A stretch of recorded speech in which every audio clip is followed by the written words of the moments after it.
One and going live on Facebook. There we go. Okay. And then Chloe, you can text me and let me know if that works for you in a second. It says it's redirecting to Facebook Live, and this recording will go up later on. And I'm going to start our slideshow. This recording will go up later on our YouTube channel as well. So if you're watching this in the future and watching our recording, welcome, welcome. If you're watching us live, super welcome for spending a Saturday afternoon with us on what is officially Seed Swap Day. So I started Seed Swap Day 15 years ago. Our first one was January 2006, and it is always the last Saturday of January. And that was just a day to make it a point in time for seed swapping, but we always celebrate all kinds of seed swapping and whenever they take place. So if you go to seedswapday.com and look at the 2021 list, we will be listing seed swaps that are happening not just today, but throughout the season. So if you have a seed swap that you want us to add to that listing, please put a note under that or contact me and I will add your seed swap in there.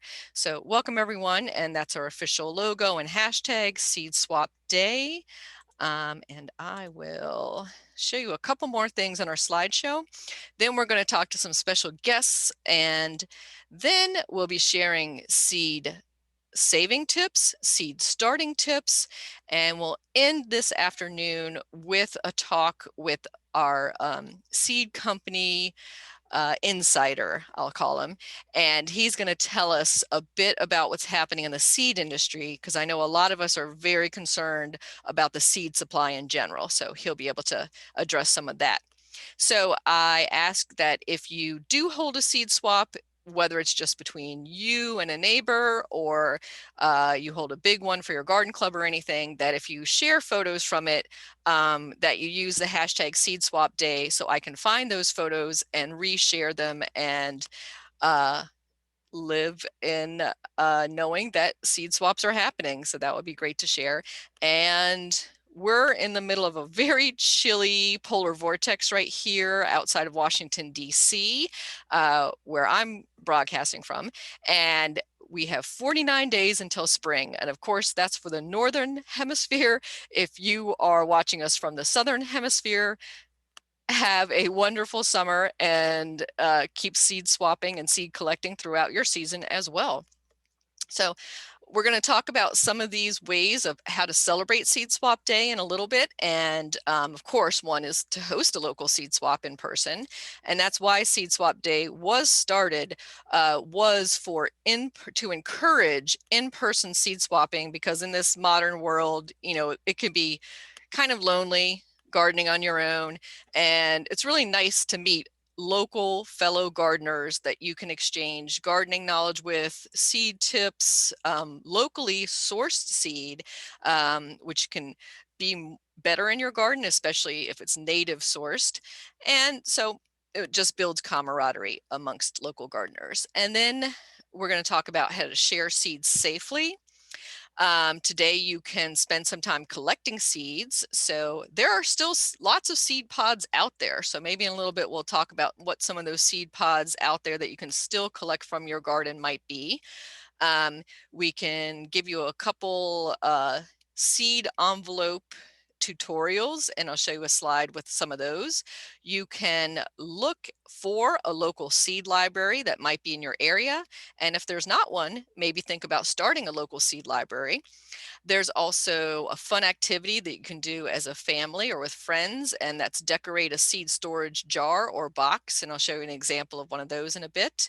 Or you can make another type of fun seed craft. That could be anything from a mosaic made out of seeds to some seed jewelry to anything your imagination can provide to you. And if you have other ideas of how to celebrate Seed Swap Day, just drop me a line. You can do so at my social media at WDC Gardener. on either Twitter or Instagram, or you can find me on Facebook, and I'll share some of my contact information again at the end, but love to have some ideas shared. And if you're watching us on Facebook Live, you can just put that in the comments as well if you have other fun ideas for celebrating Seed Swap Day. So as promised, I said I'd share a couple ways you can make your own seed packs.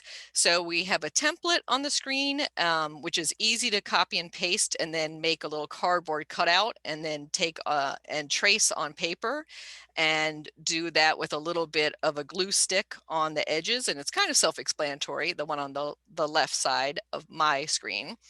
And then the one on the right side is a little more complicated, a little more origami, but it's really only 4 real steps. And we have that tutorial on our Pinterest page for DIY seed packs, and it's pretty easy. And if we have time today, I'll demonstrate how to do that folding, but pretty easy. Once you do your first one, then you'll get the hang of it.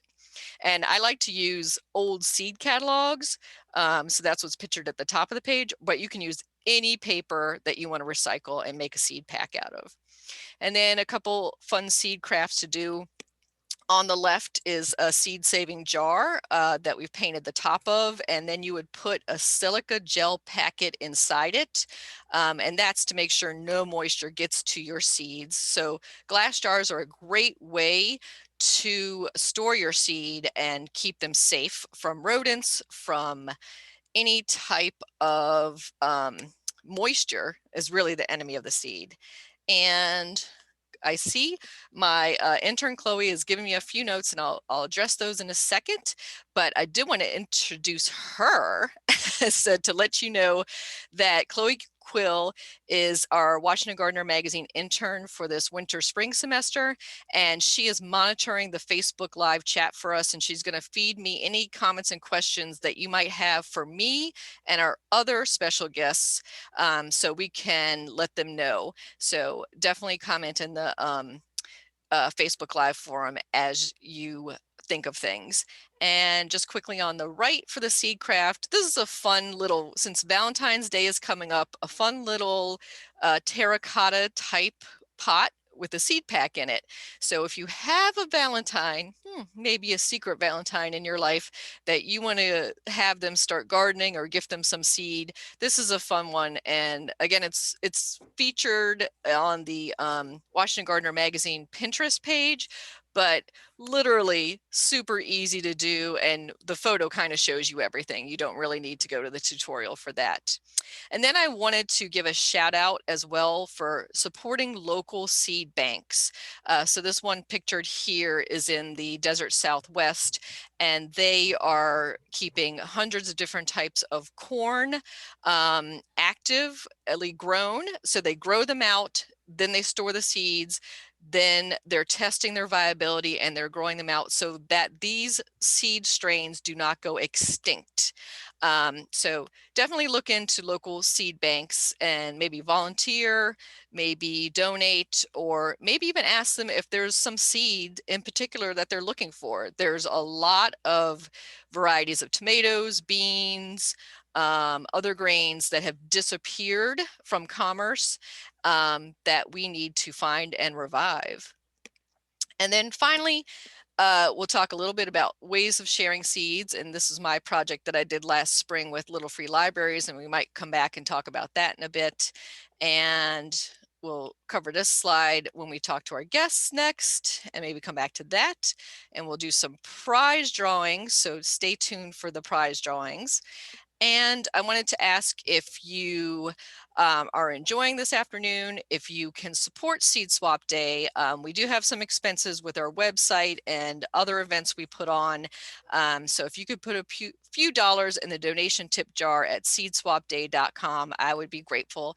And so would all our volunteers and those who work with us on Seed Swap Day.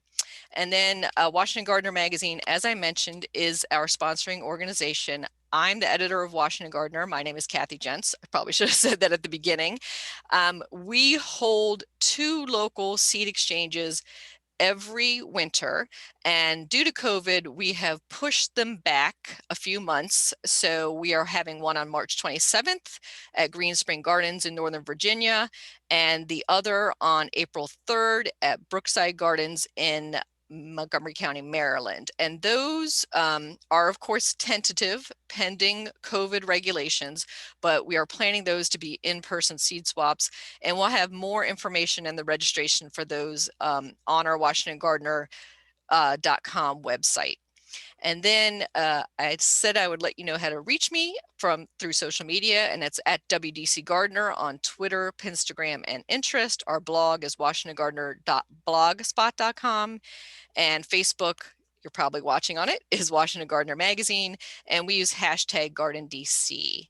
So I'm going to stop sharing my screen if I can. Let's go to stop share. I think we're back to the full screen, right? All right, and I'm going to have our guests unmute themselves. So, and have them introduce themselves, and maybe I'll go in alphabetical order.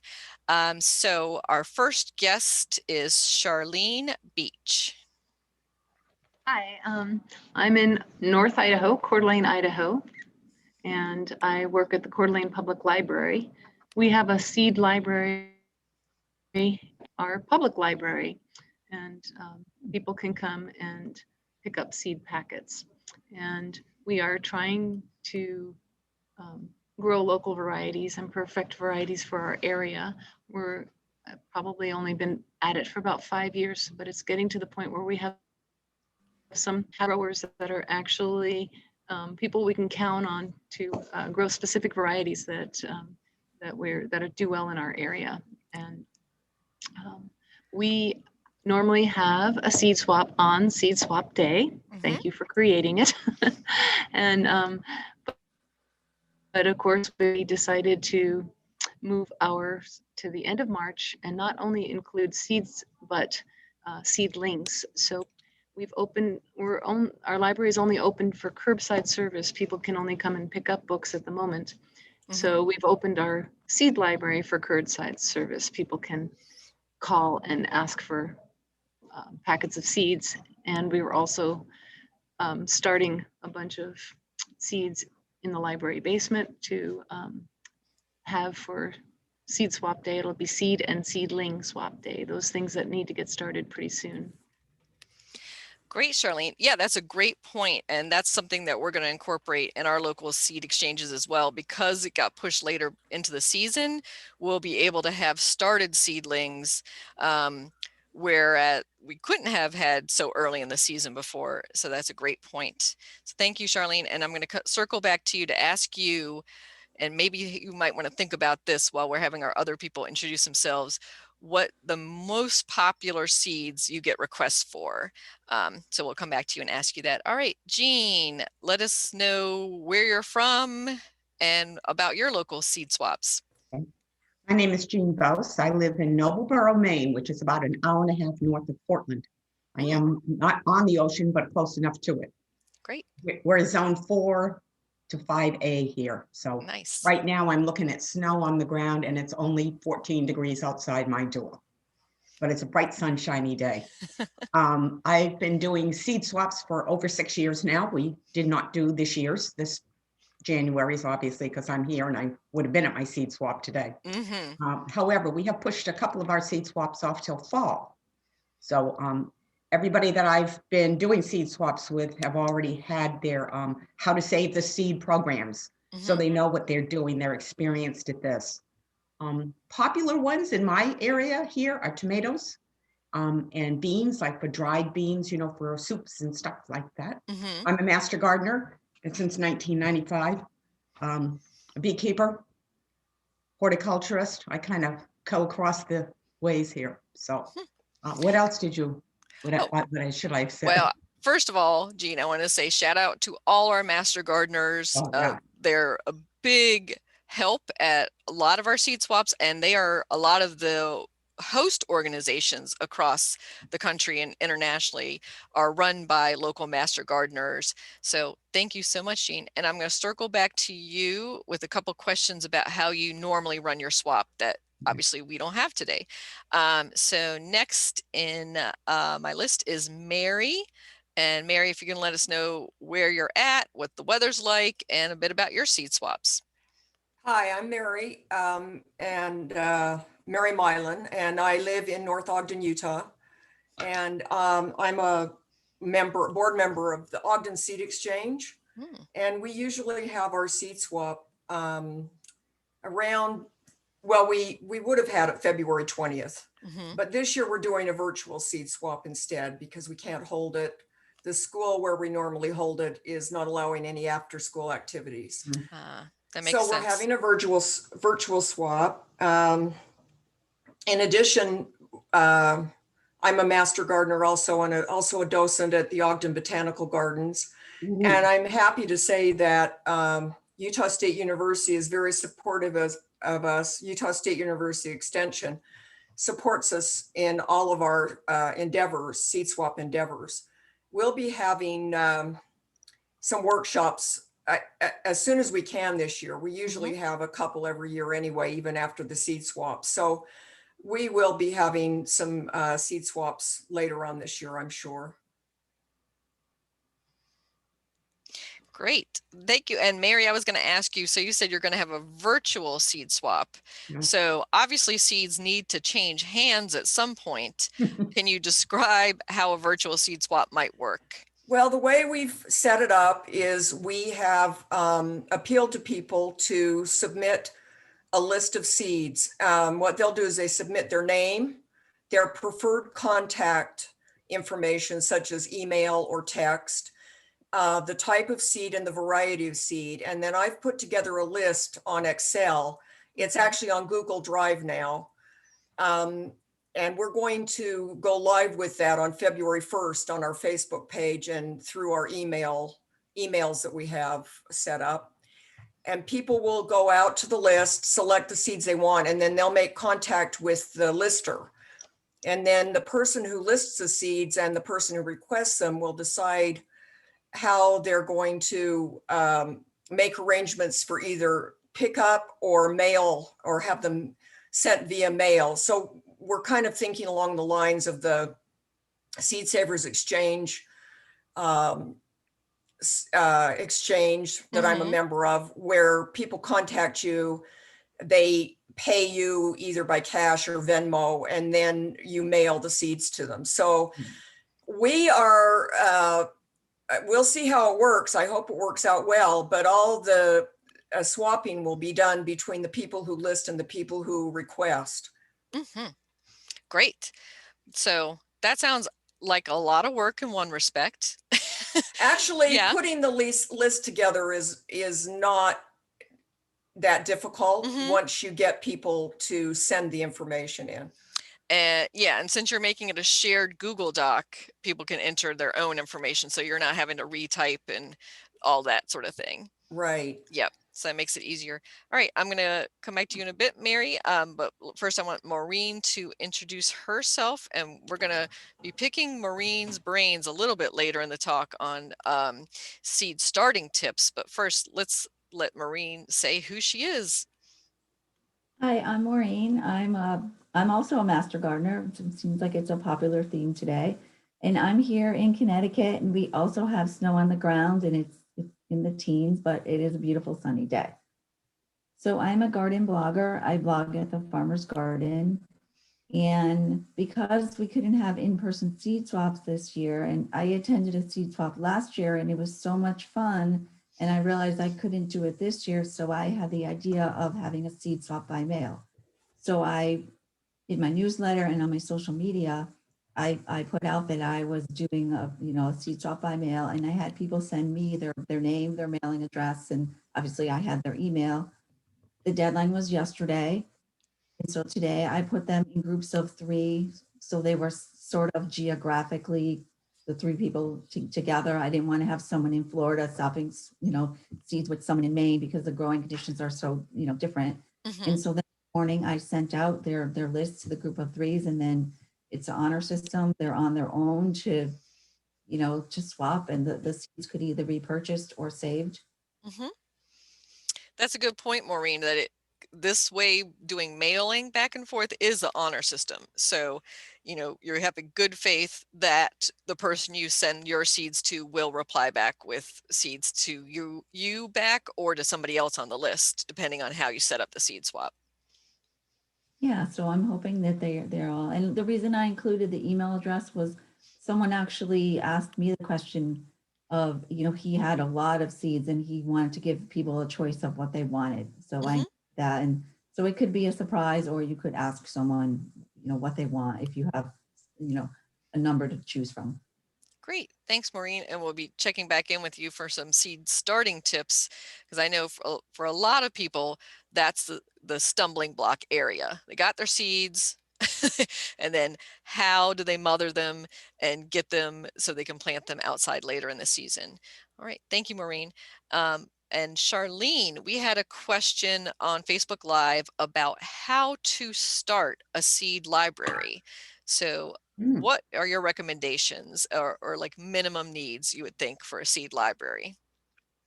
So our seed is a nonprofit entity, and so we had to find a fiscal sponsor, and being located in a location, and being located in our city library, we looked to the Library Foundation as a fiscal sponsor.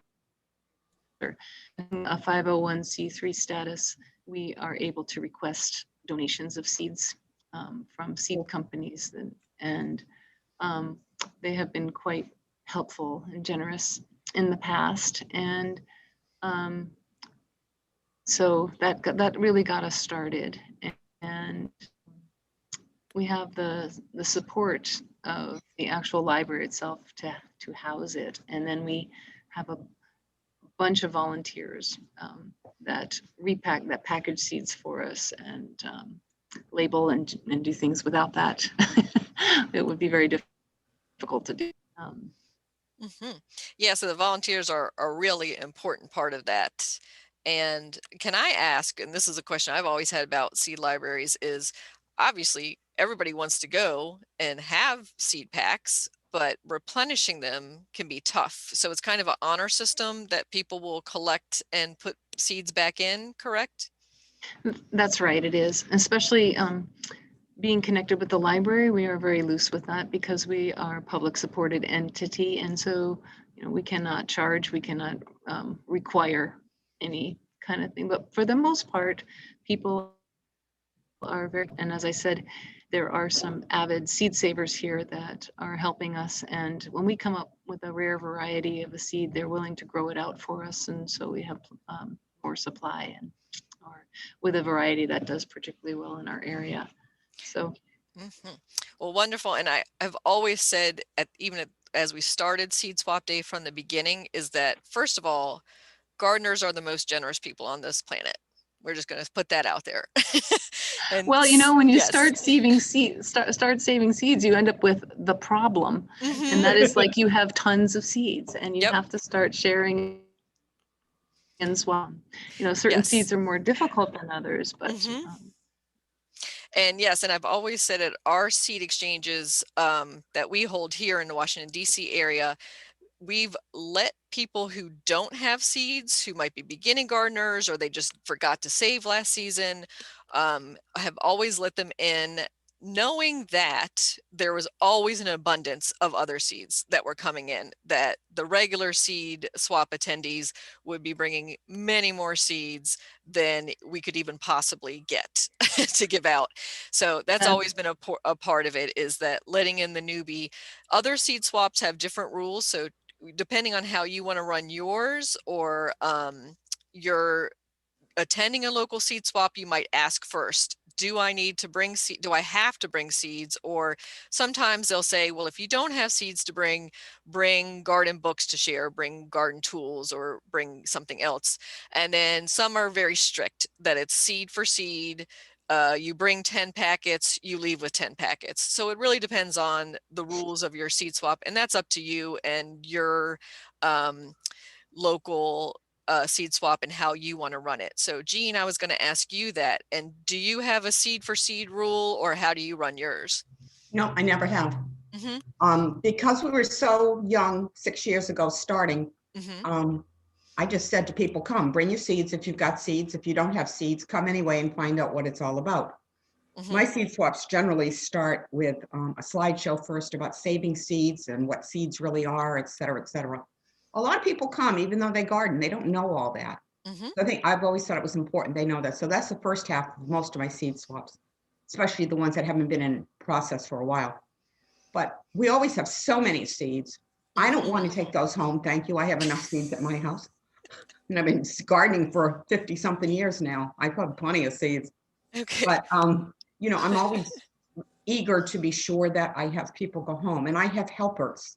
I have friends of mine that work my tables, because if I'm doing a slideshow, one, I can't set up the tables or monitor the tables. And two, after the slideshow, I'm surrounded by people asking questions. So it's nice to have helpers. And I run my big one, which would have been 6 years this year, at my local cooperative extension, because they support us as master gardeners in this state. So it was a very easy thing to do. They have a wonderful meeting room, a kitchen attached. And for some people who call and say, well, I don't have seeds, I say to them, well, then bring a refreshment. Come a little early, help us set up, or stay and help us break down. So that sort of trade. And don't forget, you'll be able to take seeds home. And I provide envelopes for those people that, you know, don't have seeds, or they come with 30,000 seeds and we need to split them up and put them in. Those are great points, Jean, that at our local seed exchange, that's one of the things we have is a separate table with extra packing materials for seeds, extra envelopes, extra labels, extra everything, because inevitably somebody comes in the door, even though we ask everybody to pre-pack in individual portion sizes, and we'll probably talk about those portion sizes in a minute. Inevitably, somebody comes in with a whole bag of dill seeds and or whatever. And so we'll have a couple volunteers while our speaker program, our education is going on, sorting, packing those, and then putting out the seeds on different tables according to category is how we run it. So one category might be, you know, herbs, one might be cutting flower garden, etc. So we did get a question on Facebook Live about how many seeds to put in a pack. And I have always said, it, you know, it kind of depends. Tomato is different than say cutting garden flowers, but I always say what you would typically grow in a season. So Mary, I'm going to put that question to you. Do you have rules about when people ask you how many seeds to portion in one packet? Yes, we usually tell them to take, for each plant they want, to take 2 or 3 seeds. So if they want to grow, you know, 6 tomato plants, then they would take 12 seeds or more. That's a good ratio. That's a good, yeah, that's a good idea. That's a good way to think about it. What I usually say is, if it's a tree, say a pawpaw or oak, and I would say put 2 or 3 in an envelope. If it's something like a herb where you would want a lot, like basil, then I'm going to say 25 seeds. So think about what you would grow in a season.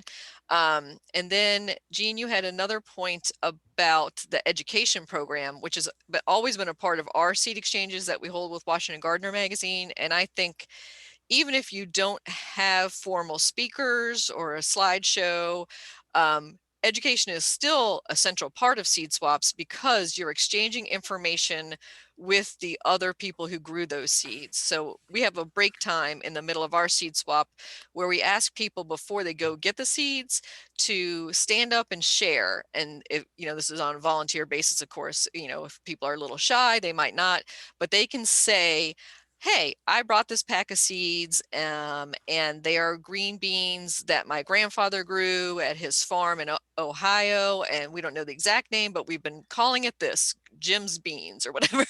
So you get a little bit of the story, you get a little bit of background, and it's also the time during our seed swap for people to ask questions. Like, they walked around and previewed the seeds, and they might say, what is that? squash or gourd, do you cook it? What do you do with it? Or they might say, you know, I've been looking for this particular tomato seed for a decade and I don't see it out on the table, but does somebody have it? Is somebody growing that tomato? So that's their time to be asking that. So Mary, can you talk about the Ogden? We do that too. Okay, good. Good, Jean. We have the slideshow, we take a break because I have a kitchen. So it's easy to do refreshments. You feed them, they come, let's be honest. Exactly. But during that time, they can circulate, come and ask questions. And then the people on the tables have already talked to the people that brought the seeds and gotten stories. And I'll tell a quickie and then I'm going to be quiet. I had an older gentleman, probably well into his late 80s, that used to come every year in a row and brought his favorite bean seeds. And nobody could tell him what they were. I'm pretty sure they look like Kentucky Wonder when I grew them out, but I wasn't going to tell him that. Well, last year's seed swap, he wasn't there. Oh. It's because he was gone. But no. I still had his seeds, some of his seeds left. So I'm going to continue to bring his seeds. I know his name. I have his name right on it. But that's kind of interesting. He stood up and told us all the story about his father and his grandfather and his great-grandfather and how they always grew this bean and they just called it the pole bean. That was it, the pole bean. The pole bean, yes. And I think you're right. It's very important to have people be able to circulate and talk to people and ask questions. And I'm going to have a stand-up period. I like that idea. Thank you. Yep. Yeah, and we always do. We just call it the share and tell session. So, and no pressure. Sometimes people, you know, want to talk for an hour, and we're like, Oh, no. but I talk for an hour. They exactly, and it takes a little bit of encouragement. Sometimes people are a little shy, but once they get going, they really get going. So and some people do better one-on-one in the. That's very true.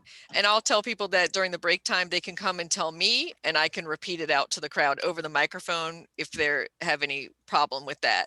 I'd be interested to know how many folks come to people's seed swaps from all of you. I don't get more than 25 to 30 every year. I think it depends we're on a very rural area here. Yes, I was going to say, Jean, it all depends on your area and your outreach. And so ours, we have 100, we cap it at 100 just because of the size of the room, because we have so many tables, and that's pretty much what we can have for circulation. Of course, COVID, which we'll get into a little bit later, we're going to have a different cap on how many people can be in a room together. But I did want to circle back to Mary and ask, at the Ogden exchanges, do they have education and do they bring in outside speakers, or how do you do yours? Yes, well, we have actually a really large seed swap. We had over 400 people there last year. Over the years, we've had to move into different spaces. We used to have it at Ogden Nature Center. We outgrew that space, so we're now having it in the auditorium of a local school, Ogden Preparatory Academy. We are into local seed saving here, really promoting that. And so everything that we have done for the last 2 years is revolved around local seeds. And we encourage people to bring locally grown seeds. And the way it works is we have a community table that's set up with the seed swap seeds that people bring that they've saved. But we also have local vendors that are in our area, like Snake River Seed Cooperative and Grand Prismatic Seeds and Giving Ground Seeds are a few of them. And we do have education. We have about 3 breakout sessions that we announce during the seed swap. Usually we bring master gardeners in to talk about different subjects. Last year we had a session on starting seeds, and we had a session on growing in, I guess it was water retention. And then we always have our basic seed starting session.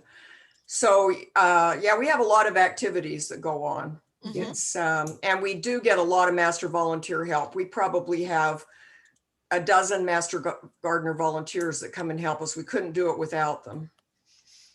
Yes, I was going to echo that, Mary, as well. As we could not do it without our volunteers and helpers. And One of the other aspects of the seed exchanges that we hold locally here in the DC area is we always have a goodie bag for all the attendees, and that includes seeds that were donated from seed companies that were from last year's. So they can't sell seeds that are dated. So 2019 would have been last year's, and then this year we could give away 2020 seeds.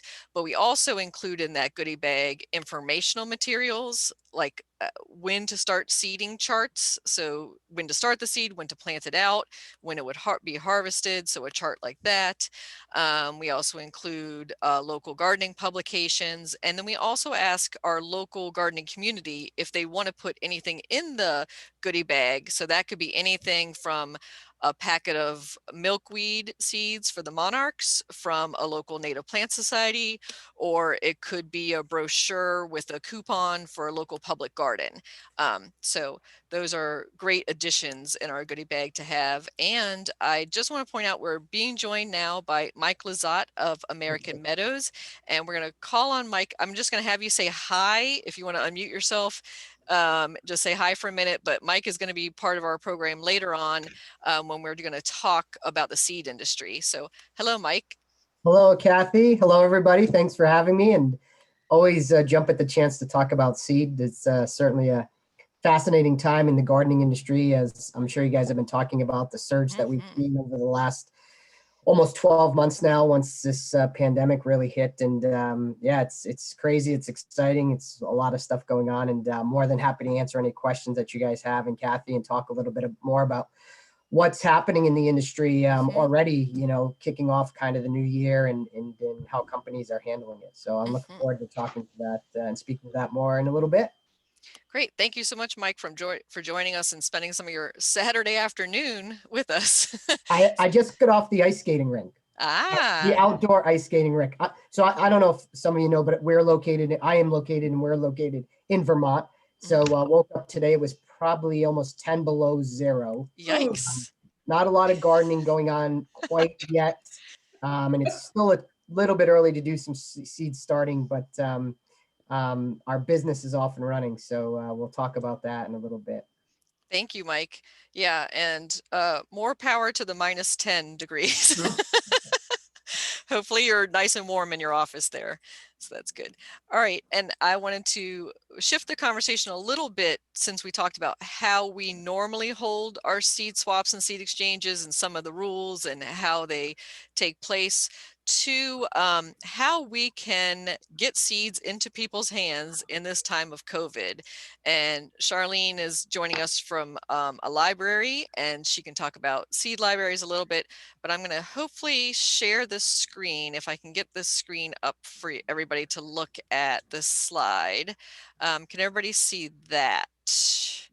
And I'm going to try to start from the slideshow from this slide. Okay, does everybody see that on their screen? Great. So I'm going to go fast forward a little bit to our slide that talks about alternative ways for safe ways to share seeds. And Maureen, you gave us a little bit of information about your trading by mail. And Mary, you talked about how you're going to do it as an online forum or an online list. And the next would be to trade with neighborhood groups or clubs. So if you have a local garden club, maybe you have a HOA, or maybe another neighborhood group, a Rotary or other organization that you might be meeting in a socially distanced way, but you could have maybe a table on the side with seeds on it, and people could pick out seeds at that. So that's one idea to do. Then I was reading last night a very inventive way of doing it, which is through virtual Zoom sessions like we're doing right now. And what you would do is have the community, instead of sharing on, let's say, an Excel spreadsheet like Mary described, you would have the 20 or so people, or however many they are, who want to trade seeds with each other, go on a live Zoom session together, and then you literally do what you did in an in-person seed exchange, and you hold up your seeds and you say, I have green beans. who needs green beans? And then maybe in the chat, you exchange your information. And in that way, Jean, I was thinking particularly about our storytelling and how important that storytelling is in seed exchanges. You get that kind of one-on-one FaceTime Right. that you might not get from doing it by mail or in an online forum, but you can gather a bunch of like-minded seed people together on a live Zoom session and say, you know, these are my grandfather's green beans again, and this is how they gathered and that sort of thing. So then our next way that I was thinking for a safe way to share seeds during these COVID times, during the pandemic, is contacting your local food bank and other food distribution points. So Yeah. a lot of churches, a lot of shelters are giving out, you know, free food or a bag of groceries or something.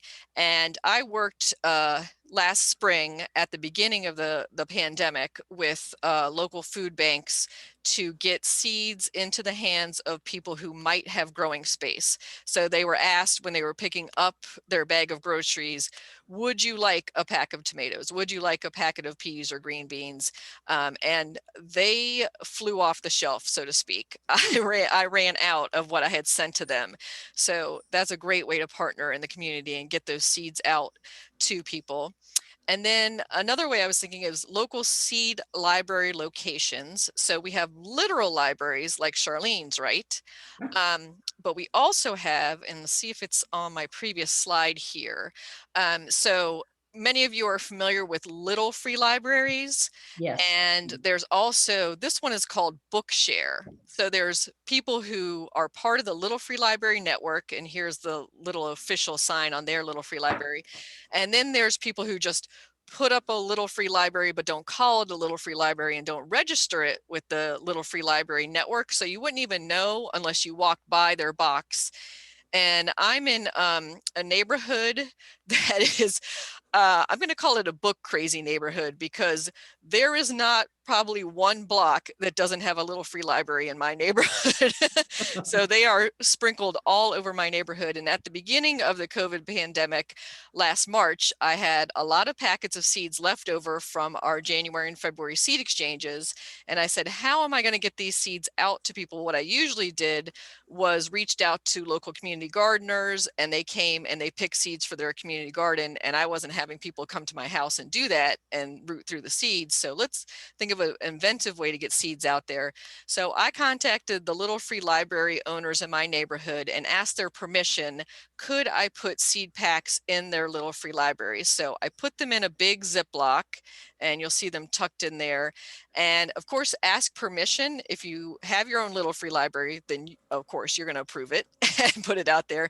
But a lot of Little Free Libraries are book only, or some of the Little Free Libraries closed during the pandemic because of, just out of abundance of precaution, they didn't want people touching and opening the door and closing it.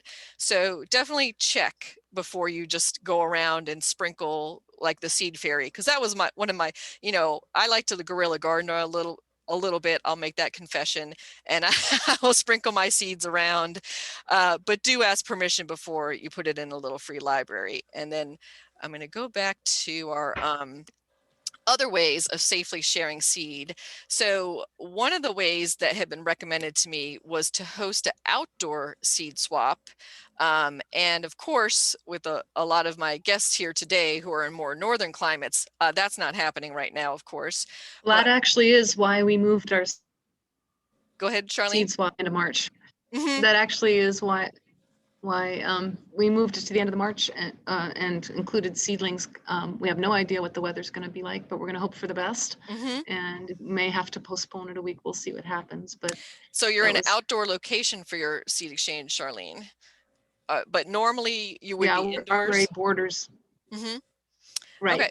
Yeah. And our library borders a park, so we're able to do that. Nice. So that is, I was going to say, you could ask permission of a local school to use their parking lot. You could find a local park that you might rent the picnic shelter, but it's open on the side, so you're getting that air circulation. Of course, you're going to ask people to mask up and have hand sanitizer and all that sort of other precautions and social distancing. My one concern about outdoor seed swaps, aside from being too cold, is being too wet. And then the wind, we'll just call it the wind, because that could be a nightmare. I don't know about the rest of you, but as you see in this picture here at our seed exchanges, there's a lot of paper packets, a lot of teeny little envelopes sitting out there, and one breeze could just cause havoc on that. So that would be a concern again for outdoor seed swaps. But on a relatively calm day, that could be workable. And then, of course, we talked our last, what we just talked about was moving our seed swaps from today, seed swap day, to reschedule them to a later date when it's nicer out, when maybe more of us have the vaccine, when precautions change and they let more people be in a room together.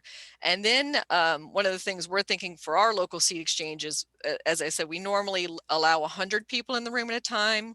And we're thinking it's going to be more like capped at 35 at that point. And we would just do shifts. So we would have 2 or 3 shifts of people in at a time, instead of having 100 people, of course, in all at the same time. So thoughts on those methods and maybe any other ideas. And if you're on the Facebook Live chat, feel free to type in some other ideas that you might have for safe ways to share seeds. We did talk about limiting the amount of people who could come to the swap also. And you could do that by setting up an Eventbrite event where they would have to sign up, and you could allow so many people to come at certain shifts. And then of course you'd have to have somebody checking at the door. Yep. Because to make sure. But we did talk about doing it that way before we just decided we couldn't do it at all. At least not for now, but Eventbrite is a way that you can regulate how many people can sign up and at what times they can sign up. That's a good point, Mary. I can share that Washington Gardener Magazine, we hosted a DC plant swap at the U.S. National Arboretum last September when they allowed, and we had a cap of 50 people, and this was entirely outdoors. In a large parking lot off the main part of the Arboretum. And we had signs up for social distancing. We were plant only, so plants in pots, and we put them in categories in parking spaces. And then we let people choose one at a time. But how we set it up, Mary, is exactly how you described. We put up an Eventbrite page online and had people pre-register. And because of COVID tracing, we did not allow any substitutions. And so if you signed up yourself and your best friend couldn't come and you wanted to bring your husband instead, no.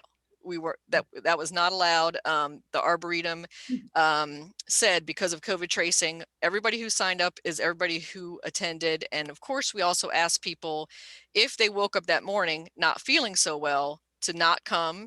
So obviously cancellations were expected.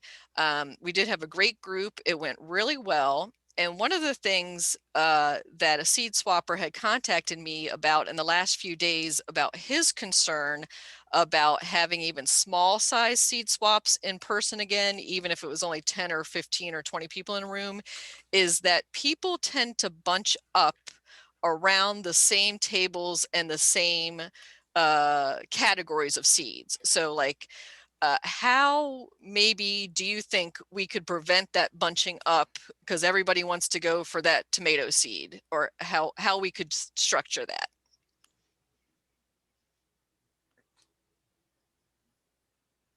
Well, the way we talked about doing the community table is that we would have we would make plexiglass panel shield. We would have the seeds behind that plexiglass shield, and someone who distributed them through an opening in the shield. So the person would say, I want this one, and they wouldn't be touching them. They wouldn't get it until someone distributed it to them from behind the plexiglass. So that was one of the things we talked about also. That's interesting. Any other thoughts of how that could be done? Yeah, I'm thinking that we'll have to trust people a bit, and to say, if there's already somebody at that table or at that area, um, you know, most tables are 3 foot by 6 foot, that you either wait your turn or that you try to socially distance as much as possible. So yeah, that's kind of one of the conundrums for it. But I would be interested if anybody has other tips for how they think that might be structured. I think, just upfront say, you need to maintain social distance and be patient. Yep. Yeah, I totally agree, Charlene. I have witnessed what this plant swapper had asked me about, which is people get excited and you forget in the moment, you forget. And then you're like, ooh, I forgot there was a pandemic going on. And then also what happens is there is a finite amount of a particular seed. So that is one of the exciting parts of in-person seed exchanges, and how we've dealt with that in the past pre-COVID is that share and tell session in the middle of ours. If something is in short supply, maybe somebody would say, I only brought 2 packs of that. That's all I had, but I can get more. If somebody is really interested in it, give me your name and address or your email. And later on in the season, when I collect more seed, I can get that to you. And also what we do at the end of our seed exchanges, after everybody's had a chance to get seeds and settle back into their seats, we do a few door prizes. And then we say, did you miss a seed that you wanted? So we'll have a couple rounds of that, and people will stand up and say, I really wanted that particular petunia. I really wanted that particular basil. And then another person will say, I got that packet. I'm willing to open it up and share part of my seed with you. And they go to the seed packing station and they share with that. So a lot of times, of course, it'll be like a packet of gem corn. And do you need all 50 of those seeds in the packet of gem corn? No. So people are usually very generous and willing to share at the end when somebody pipes up and says, I missed out on that seed. That's a great idea. One thing I was just thinking, we have some super serious seed savers, and then we have people who've never even started a garden before. And like Jean, we don't say you have to bring seeds. Yep. We have as many donated packets as we can, and it's very easygoing. But this year, what we're going to try, since we're growing out seedlings, there's going to be a limited supply. Yes, very true. So what we're going to try is we're going to say the first 2 hours are going to be for people who have things to contribute and are bringing things with them, and then the second 2 hours will be open to everyone. And I don't know how that's going to go, but that's something we're going to try, and it's something that the seed savers, the serious savers, suggested in past years, that we have a 2-tiered event where you got the serious people get to go in first, and they'll leave behind whatever they will, and then the other people who don't necessarily have such a passion for it can come in afterwards. So we're going to give it a shot and see what happens. Yeah, that's a very good point, Charlene. And that's what we've done in our local seed exchanges and plant swaps, is we'll do a couple rounds of picking first, like you get that one choice seed first. And what we'll say in that first round is, if you brought seeds in, you get first dibs. And then we'll have everybody who didn't bring seeds. That would be our second choice. So yeah, there's a few ways we can structure that, and that makes it more fair a bit to those who are, obviously, like we said, serious. We're going to call them seed heads. And also those who are really anxious to get that particular seed and might break things up a little bit, so not everybody is clumping around again that one set of seeds. So Charlene, before I let you go, because I know you are on duty at your library there, we had asked before what your most popular seed requests are. Are there particular varieties or types of seeds that you get a lot of requests in? Well, I'd say peas and beans, green beans. And in the green beans, there's a French filet green bean that is, we have a local, it's called the Gathering Garden, Mhm. and it's an educational volunteer and community garden. And so they grow those out, and so that French filet is very popular. And then of Mhm. course tomatoes are um, a big ask. Mhm. Great. And being in North Idaho, we're very mountainous, so we our growing ranges from 5 to 7. Wow. And so depending on your elevation and Mhm. your location toward the lake and things. So Hmm. it's Nice. Well, yeah, I would say that tomatoes and peppers for our local exchanges here in the Mid-Atlantic and the Washington, D.C. area, that's what brings them in. I'm going to call that the entryway drug into seed saving is the tomatoes and peppers. But what I've seen grow, no pun intended, over the last few years is our native seed tables. So a lot of times there's overlap. So something can be an herb and a native plant. Something can be a perennial flower and a native plant. So if it can be put into the native category, we put it into the native table separated from the rest. And we might have 2 or 3 tables of native plants. And I will say that those get cleaned up pretty fast. Those are probably some of the more popular ones. And also because some native plants are harder just to get the seeds from. So what do you think, Jean? What are your most popular categories at yours? For us, it's a lot of native plants, particularly flowering plants for bees. Mm-hmm. A lot of people here are very interested in flowers for native bees and bumblebees and honeybees and all of that. Tomatoes are right up there always. Yep. Peas and beans, because they grow so well here. And recently, over the last couple of years, lettuce became something people were looking for. Different forms of lettuce, ones they can't buy from the seed houses that maybe somebody's grown in their family for years. I was kind of surprised with that one. Yeah, that's interesting that lettuce is. One thing I will drop a little seed knowledge, I guess, on lettuce seed is most of the seeds that people bring and can share, as long as they were stored properly in a moisture-free place, we can take older seeds. You know, the viability drops a little bit, 10%, 15, 20% across for say a packet of peas or something like that. And we would just say if it's marked older, you know, if it says 2017 on it, plant extra. But lettuce seed need to be fresh. So that's the germination rate, and Mike can correct me if I'm wrong, but I believe the germination rate drops by 90% after a year or so. Yeah, so that one is another reason why lettuce seed might be under big demand, because you do need to buy fresh seed every year or source or collect fresh seed every year.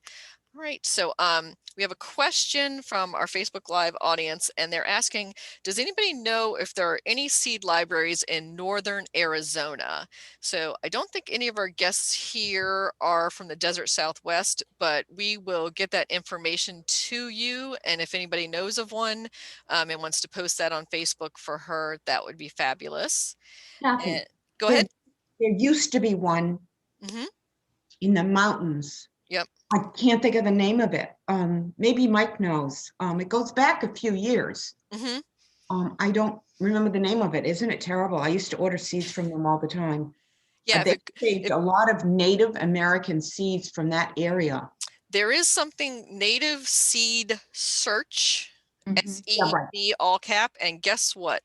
Let me look for that slide. I just There we can't go. remember. And look at this lady's t-shirt. Oh, So okay. this was we with the Garden Writers Association Garden Com, we visited Tucson a few years ago for our national meeting, and we visited the Native Seed Search seed bank. And these are some of the photos from their seed collection, and yeah, this gem corn, gorgeous. I mean, the photo does not do that justice. Beautiful. So one of our Facebook viewers asked, or actually she recommended, and this is a great idea. So we were talking about those seeds that might be in limited supply at a seed swap, that everybody wants that packet of seed. She said really desirable seeds could be given by drawing. So that's, I think, a good fair Great idea. to it. So I've done that at past events, not at seed exchanges, but other gardening events where everybody was exchanging tools or something, and there was that one tool that everybody wanted. So we set that aside and we made little raffle chips and have everybody draw from a hat or something for that. So I am going to, with that, since we're talking about drawings, draw a prize. So these were my prize winning celotias. I won second and where am I? Fourth.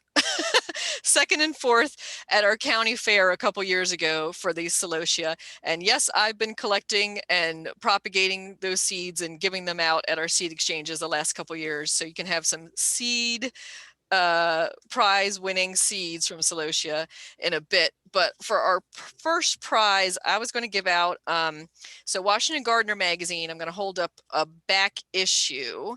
So that's one of our back issues on Great Garden Soil. So we were bi-monthly in print, and now we've switched to monthly digital version of the magazine. So I'm going to give out a subscription to Washington Gardener magazine, and the way you'll enter for this contest, and I'm going to try to make it as fair for everybody as possible, is I'm going to give everybody till 5 p.m. tomorrow. And if you're watching this recording, tomorrow is January 31st, 5 p.m. Eastern time, 2021. I guess I had to put that in there in case you're watching in another year. If you follow Washington Gardener magazine on YouTube. So if you subscribe to our YouTube channel, I will do a drawing. I will put all the subscriber's name in a online database file and then just do a random draw, and I will email and contact that subscriber who gets that. And we already have several hundred subscribers on our YouTube channel. They are all eligible for the drawing too. So I want to be fair that everybody who previously subscribed and all new subscribers to our YouTube channel get a chance at a Washington Gardener magazine subscription. And we're going to give out some other fun prizes in a little bit, but we're now entering our second hour. So I want to say thank you to Charlene, who had to leave us. She was on duty librarian. Jean and Mary, you are welcome to hang out with us, but I want to thank you for your first hour, for your sharing, for the seed swaps that you hold locally, and hopefully we'll be holding again soon. And let me know how those work, especially Mary, your virtual one that you're going to hold. I really want to find out how that works for you guys. And you're welcome to hang on for the second hour with us or sign off. And thank you so much again, Jean and Mary. I'm going to stay. Great. So if you want to stay and just mute yourself, perfect. And if you have questions or comments for our next two guests, pipe in, Jean and Mary, you are welcome to do so. So I am going to turn it over to Maureen Farmer. And I think I'm going to, I just wanted to share a few slides before I start with you, Maureen, if that's okay with you, while I have the slides open. So this is our logo for Seed Swap Day, and we use hashtag Seed Swap Day. And this logo, a volunteer had made and designed for me, and I share it freely. It's at seedswapday.com. If you have a local seed swap and want to use this in your slideshow, if you want to use it in your publicity, you are free and welcome to use this logo, and I encourage that. So we had an alternative logo in the beginning. 15 years ago, it was called National Seed Swap Day. I don't like the national. I want to welcome everyone worldwide to participate in Seed Swap Day.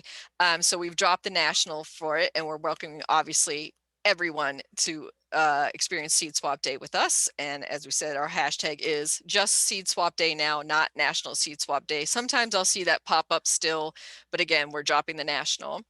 And for those of us in the Northern Hemisphere, again, 49 days until spring. We're gonna have a little spring party right here. So this is not my garden. This is not my garden, but I wish it was.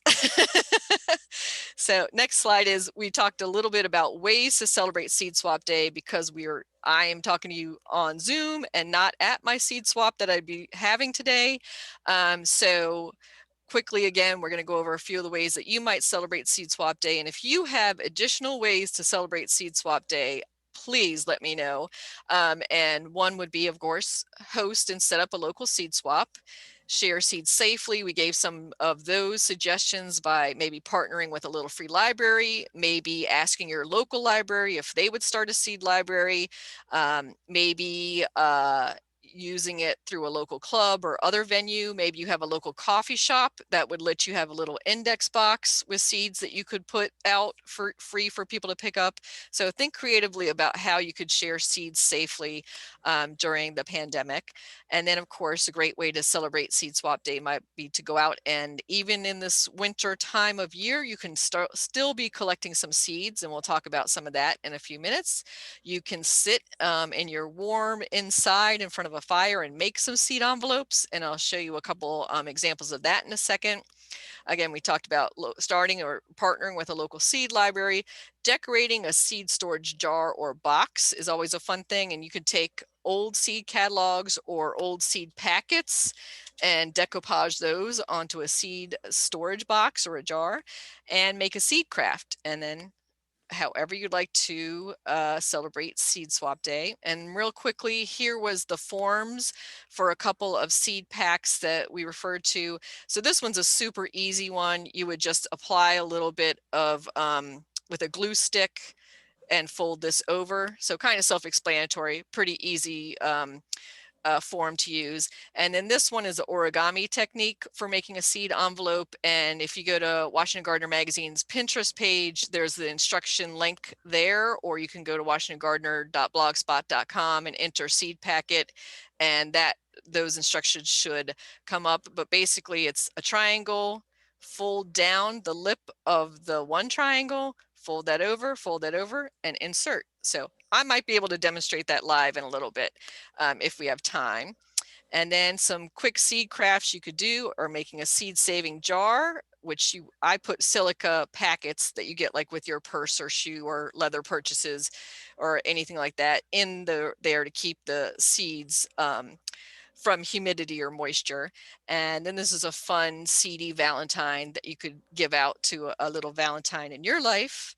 And then we talked about supporting our local seed banks, either by donation or by maybe volunteering there, or asking them what seeds they're looking for. So maybe there's a particular strain of corn, say, that they had lost in time, but knew existed. Maybe you could help them with that research or recovering some of those seed strains. Then we talked about sharing seeds, asking your local little free libraries for permission to do that, and the safe way to share seeds that we discussed. And we'll do a couple more prize drawings later. And then we have our donation or tip jar at seedswapday.com, and that helps us defray some of the expenses of our website maintenance, our list maintenance, and that sort of thing for Seed Swap Day if you would like to make a donation there. And our sponsoring organization again is my magazine, Washington Gardener. And we had a couple questions on, I think, on the Facebook page asking when our local seed exchanges would be. Normally, again, it's the last Saturday of January, but now we've moved it back to Saturday, March 27th and Saturday, April 3rd. And those registrations and details will be up at the Washington Gardener page as soon as they're available. I am thinking around March 1st. March 1st or so is when we'll have those final decisions about how many people we're allowed to have in a room, and the COVID precautions at that point are probably what we'll have to go with a month out from both those events. And this is how to contact or follow me on social media at WDC Gardener at Twitter, Instagram, and Pinterest, not Pinstagram, and our blog, our Facebook page, and we use the hashtag GardenDC for all things related to gardening in the DC area. And I'm going to stop screen sharing so that we can turn now to seed starting tips from Maureen Farmer. Welcome, Maureen, who's been with us the whole time. And thank you first for sharing your knowledge with us, your wisdom and your experience. And Maureen, to start off, first tell us how we can follow you, where we can find you at for if we have follow-up questions from today. You can find me at The Farmer's Garden on Instagram and The Farmer's Garden both on Facebook and Twitter. Great. And my blog is thefarmersgarden.com, and the is part of my URL. The is part of it. Great. And Maureen, you just happen to be named Farmer. So Yep, it was destiny. Destiny, that's wonderful. So yeah, great branding, great personal brand right there. So Maureen, tell us about where you garden and your local climate, and maybe when you can start seeds in your area. What's your timing and what your timeline is for spring? So I garden in central Connecticut. So Okay. I'm zone 6A. So it's also too early for me to start yet. I will probably start, I haven't purchased my seeds yet, but I do have leftovers. So I will probably start in either next weekend or the weekend after. I'll start onions and leeks, things that take a longer time. And then I'll, work my way slowly into peppers and some herbs. And then, as it gets closer to planting time for me, which is like mid-May, I feel safe to put tender things outside, like, basil and squash.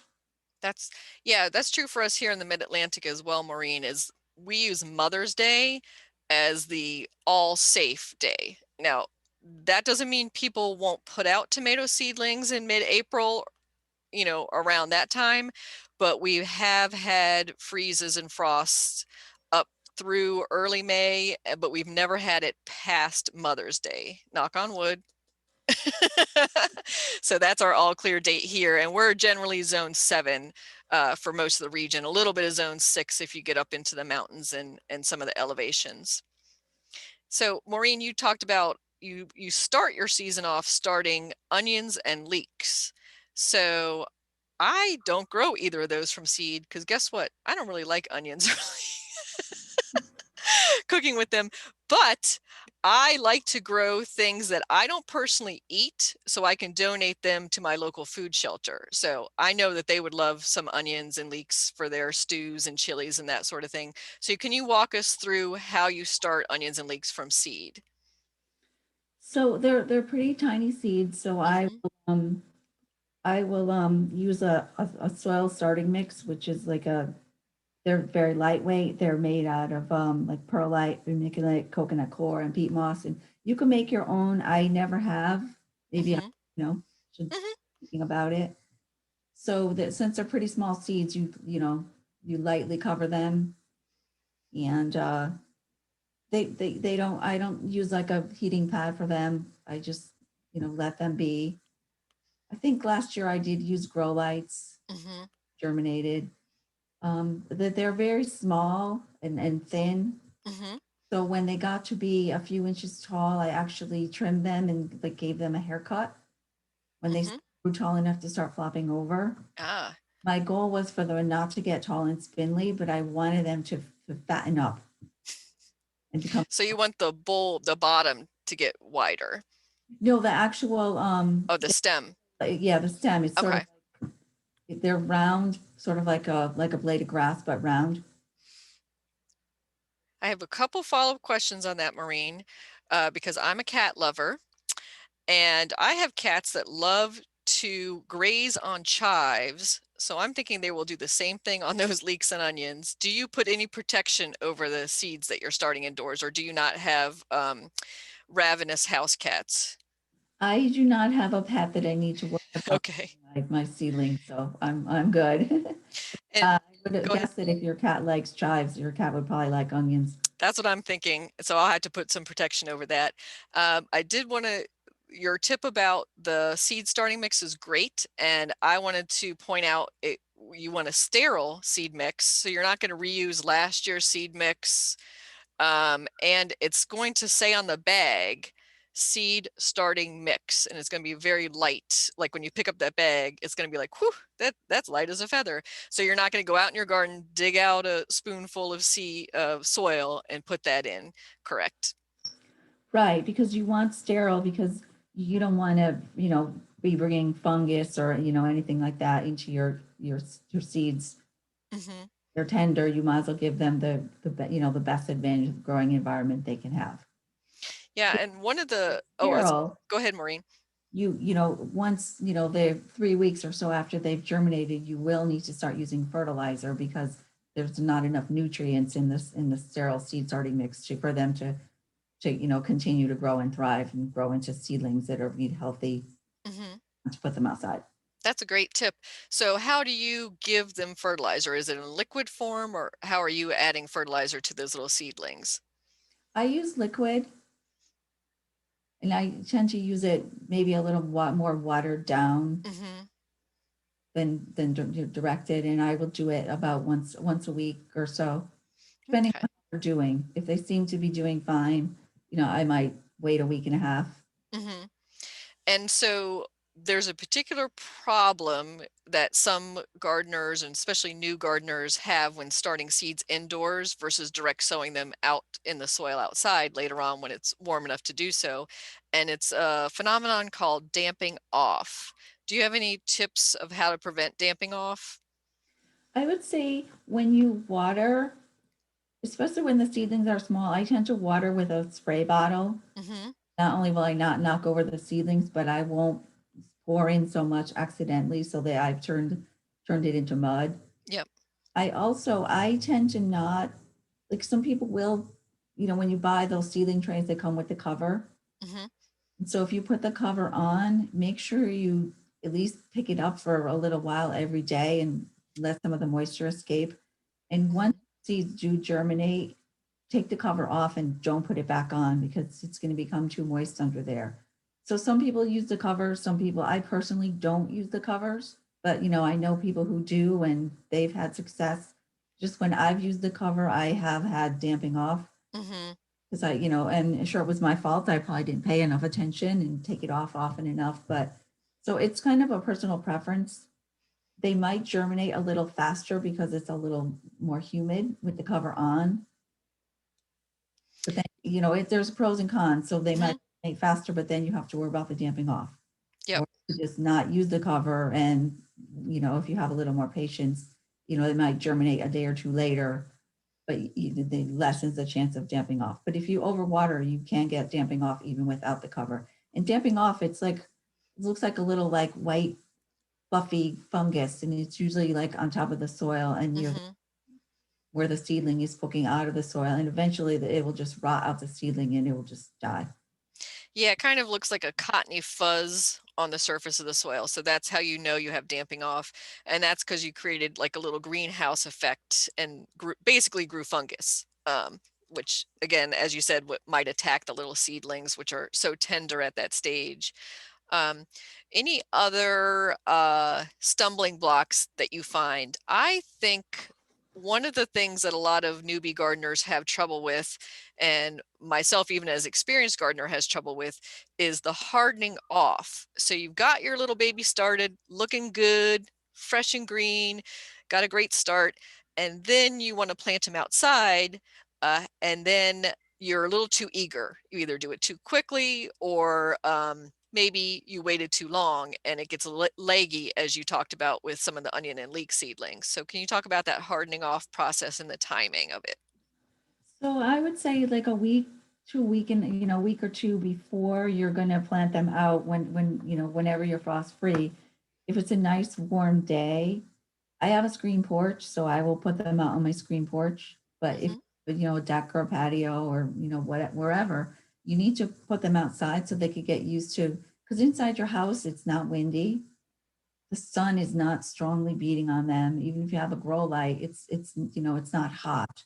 Yep. You need to gradually get them used to being outside, sort of like us. We're all covered up now in the winter, and then the first warm day we go out in our shorts, and we get sunburn if we forget to put the sunscreen on.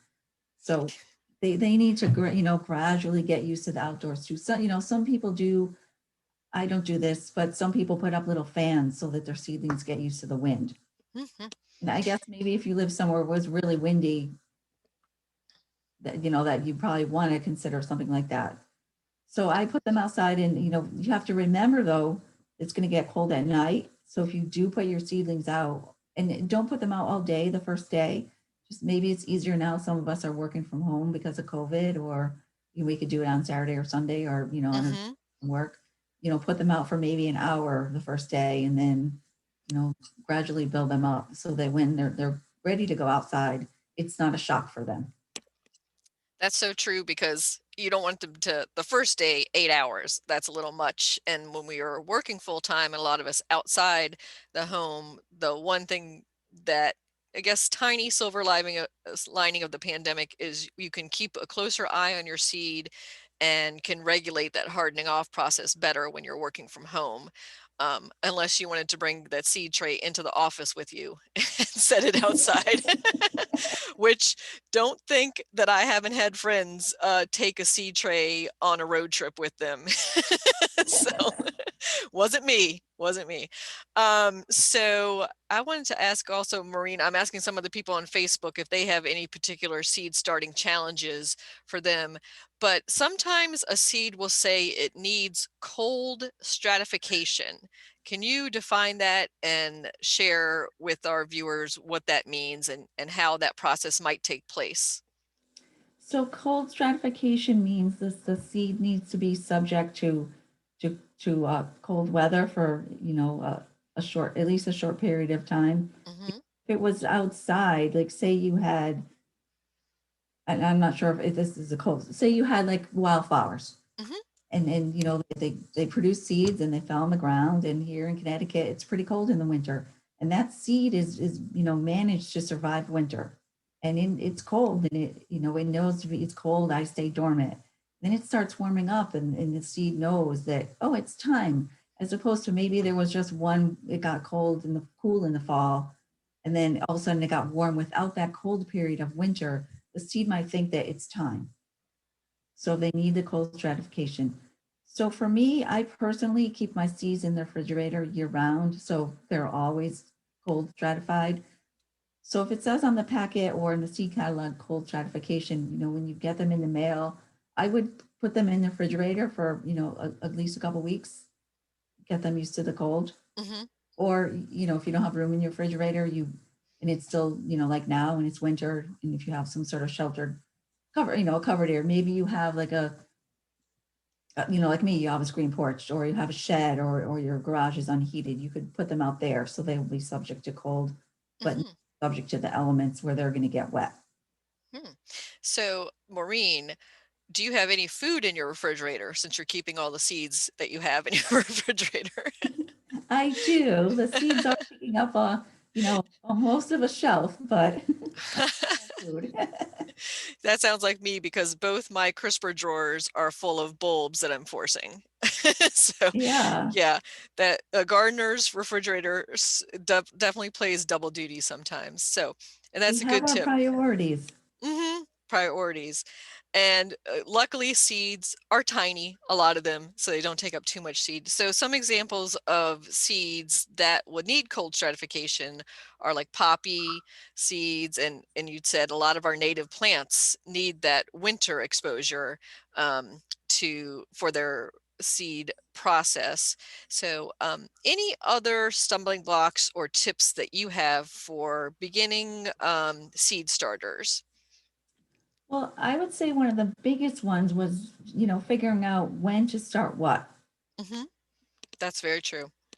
So on Dave's Garden website, they have a handy tip where you could put in your zip code, and it'll tell you when your last predicted frost is. So instead of like, oh, it's it's the end of January and I'm moving forward, when you're figuring out when to start your seeds indoors, you need to work backwards. When is it safe for me to put my transplants? And on most seed packets, more so with edibles, especially vegetables, there's usually a days to maturity. Yep. The number of days. Yep. So I'm going to try to put that up at the camera, but a lot of purchase seed packets are a font of information, and maybe we'll go over that a little bit in a second too. But if it's, say, collected seed or seed you got at a seed swap, then a resource like Dave's Garden or charts are a great alternative. Yeah, or if you know like the variety of a seed as opposed to, Jim's beans, you could probably Google it, find a seed there who also sells that seed that someone has saved for you. At least you'll know, if it's 30 days or if it's 120 days, it at least gets you ballpark. Yep. Yeah, and with all things living, your mileage may vary. So it might say 30 to, 10 to 15 days to germination. Maybe. Sometimes depends on the weather, depends on how you're caring for them, and sometimes other environmental factors. So from the Facebook Live group, Monica says, my challenge is organizing my garden. So talking about the timing that you talked about is part of organization. Do you keep a paper calendar? Do you keep a spreadsheet, Maureen? And how do you, I guess, organize your, say, vegetable plot? Do you do it on graph paper, the old fashioned way, or do you just play it by ear? You're like, anything's going to fit in as long as it can fit. Well, I live in a small city, so I have 10 3x6 raised beds. So I don't have, I don't live in the country. I don't have limited garden space. So I try to take a lot of photographs. That's a good tip. And I try to refer to them because I try to rotate my crops a little, but with limited space, I could only do so much. So if, like this year, one of my beds, every squash that I planted into it got some sort of wilt disease. Oh, no. Which bed that is. And all my other squashes were fine. Next year, I know, don't put squash in that bed because I want to let it rest a year. So whatever is, in the soil. And I looked for insects. I didn't find insects. And, living in a city that the bed next to it that had, the same variety of squash in it, that squash was fine. So I don't think that an insect was the cause of I think something was in the soil. So I know that this year I am not going to put any winter squash in that bed. And I have the photos, but I'm still going to use the bed, and everything else that was in the bed was fine. So yeah, crop rotation is a great thing to keep track of. And you forget after a couple of years, did I have tomatoes in this bed? Was that last year? Was that the year before? So taking photos with your phone or digitally, that's a great record to have on hand. And on our Facebook group, Kim Roman says, I have a dedicated little fridge in my office for seeds, bulbs, etc. Great idea, Kim. So if you have that old small college dorm fridge still around, that could be your seed fridge. So that's a great idea, Kim.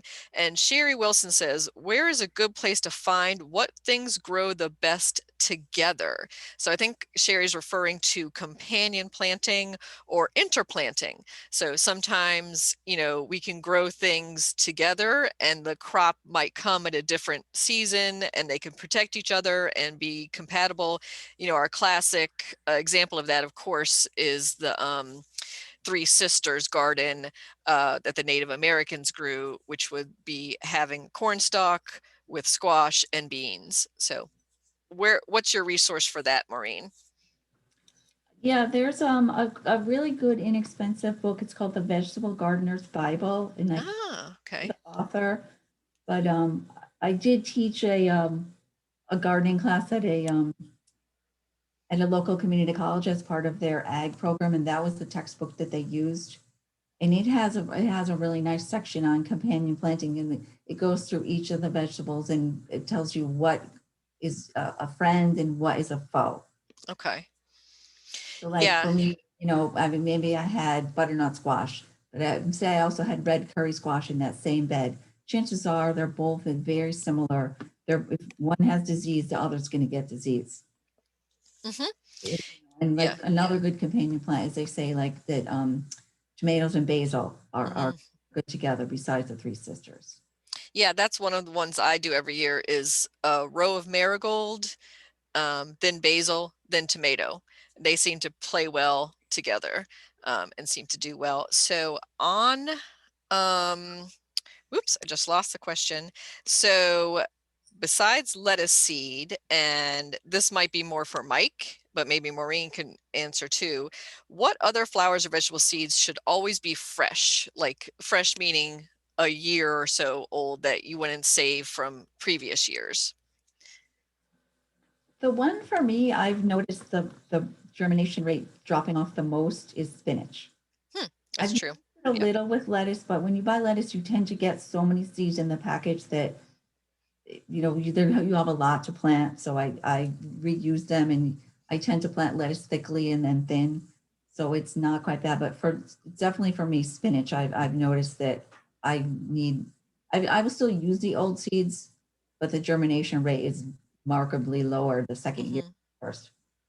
And one flower that I noticed is Impatience. So that one has, that's a real big dip and drop. If it's not fresh, basically I've had it not ever come back. Like if you wait a year too long, because usually my rule is if the seed is a little old, I'll still plant it. I'll just double or triple the amount. So like Right. radishes or something. So, even if it's a 5-year-old pack, who cares? Just plant more that they'll come up with. But with Impatience, zip, zero. What about you, Mike? Any others that you recommend to be on the fresh side? Yeah, I think I would agree with Maureen. I find that lettuces and also some of the spinaches tend to lose their germ quicker than others. But I will say, Kathy, similar to what you said, and if you're, especially if you're a new gardener, I'm always amazed that when I'm speaking to a new gardener who is using a packet of seed or has purchased a packet of seed, and of course there is a date on there due to the federal seed laws, that they magically think when that date expires on 12/20 or 12/19 that the Yes. seed magically is dead. And always encouraging people to your point, Kathy, still plant it or Yep. plant, just plant Yep. it and see what happens, because I think most of the time you're going to be pleasantly surprised that it will yield some type of germination. And so, that's what I'm always encouraging people. Just, again, you might set a lower expectation because the seed is a year or two old or 3, but go ahead and still plant it and see what happens, because again, the magic of seed can be quite impressive sometimes and usually yield to a pleasant surprise. So Great tips, Mike. And that brings up when you're sharing seed that might be a little on the old side, you should on the packet say that. Like say it was gathered, you want to put the name, maybe location if you're doing it, across, if I was sending seed to somebody in California, I might say this is locally collected in Delaware, native plant or something like that. And then of course you want to put the year, the season that you did it. And then you might do a germination test, just so you're not sending somebody bum seed. So yeah. Mike will probably talk to you a little bit about some of the germination tests you have to do as a professional seed grower, and you're at a little bit different level than a home gardener might do. But I want to wrap up Maureen and let her have fun for the rest of the weekend, maybe sorting her seed collection out and deciding what seeds she needs to buy for next year. So Maureen, before we let you go, tell us again how people can follow you or contact you, and if you have any final thoughts or advice on seed starting. Yeah, I have some final advice. I wanted to tell people the advantage, because seed starting yourself, there is some work involved. And some people are probably thinking, why should I do all this when I could just go to the the seedling, this local, maybe at my farmer's market or my big box or a local nursery, and buy seeds, and you can, there's nothing wrong with that, or trade it with your friends. But one of the reasons that I like starting my own seeds, and last year I wasn't planning on doing 100% myself, but because of COVID, I ended up growing 100% of everything I did. So I think it's a great idea because it's less expensive. There's more varieties to choose from. So if you have this certain, tomato that you really like, and you go to this, and you bought it at the big box store last year, they might not have that variety this year. So when you go into the seed catalog, it's candy. There's like so many beautiful things to choose from. It's hard to decide. And so you try more things. you've also known, if you grew it yourself, the care history. Like you know that you babied that thing. Yep. And you don't know if maybe it looks perky, but maybe it had been wilted once a week because no one took care of it and it managed to perk up. But even if it's wilted and perked back up, that plant is still stressed. So and because you've taken care of it, it's also higher quality. And then one of the most things is like the DIY factor. Like it's satisfying to say, look what I did, and I love seeds. I think they're amazing that, this, especially things like, I mean, they're all amazing, but a sunflower, the seed is not that big. Yeah. Few months, you have something that's, 8 to 10 feet tall. And it's amazing, like how, what they do. And if you started plants yourself, I was so proud that I grew all my seeds, last year. But when I told someone, they were like, wow, that's a lot of work. And I said, well, there was COVID and I plan on doing it, but it just worked out. So I was very proud. So when someone says that, oh, your garden is beautiful, not to me, I just mean in general, if someone's over your house and you say it's beautiful, I think you're going to be more satisfied if you say, yes, I did all this myself. So there's a personal satisfaction. Yeah, Maureen, I'm so glad you mentioned that. The personal pride is definitely a part of it. I do know a lot of gardeners who have never started from seed. They buy all their plants, started and have not gone through that experience. And, I recommend it. You don't have to grow everything from seed. And Maureen, I definitely compliment you for doing that this last year. But some choice things, try them out, see how it goes for you. And some of them, it's almost like set it and forget it, like radish. That would be the one I would recommend if you're a beginner, if you've never grown anything from seed before, that might be one of your first ones to try. And thank you so much, Maureen, for sharing. And if you want to stick with us for the last half hour, please do. But if you've got some seedy stuff to take care of, we'll let you sign off too. Thank you so much, Maureen. I want to listen to Mike talk. Yay. Okay. Stick with us. Yay. So, before we turn to Mike, because I'm going to get to you in a second, I want to give away another prize, and I've got a stash next to me here. So Corona Tools has been a big supporter of our annual seed exchanges here, and I'm going to try to kind of cheat it to the camera there. There we go. So it's a gorgeous trowel with a comfort grip. So ergonomic grip, and love the little thumb handle right here. And it's got like a thumb, like you place your thumb right there. Pew.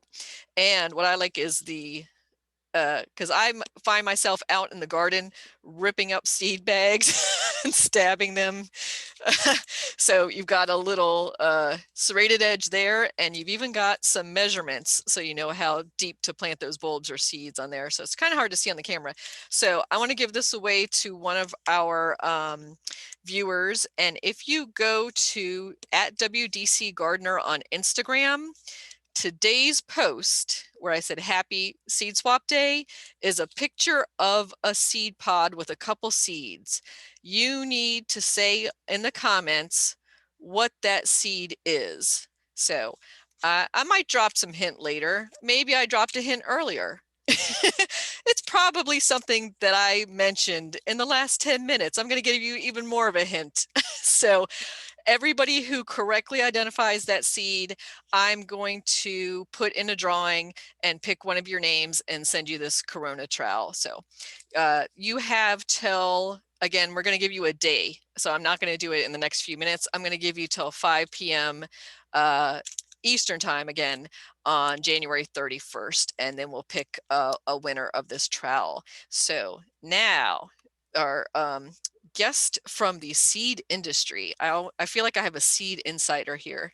So Mike, for those who might not have been on the Facebook Live with us the whole time, can you give a quick introduction for yourself again? Maybe tell us what ASTA is, ASTA, and then we'll dive into some seed information that our home gardeners need to know. Sounds great. Thanks for having me again, Kathy. My name is Mike Lazada. I am a managing partner, owner of 3 different gardening companies. One of them being American Meadows, which is a direct-to-consumer e-commerce based company, and our specialty being flower seeds, along with vegetable seeds as well. We also do perennials, anything from bare roots to 4-inch plants. And we also do a full suite of bulb products as well too. Your tender products such as dahlias and glads to your hardy daffs and tulips and so on. And we ship our products all over the country.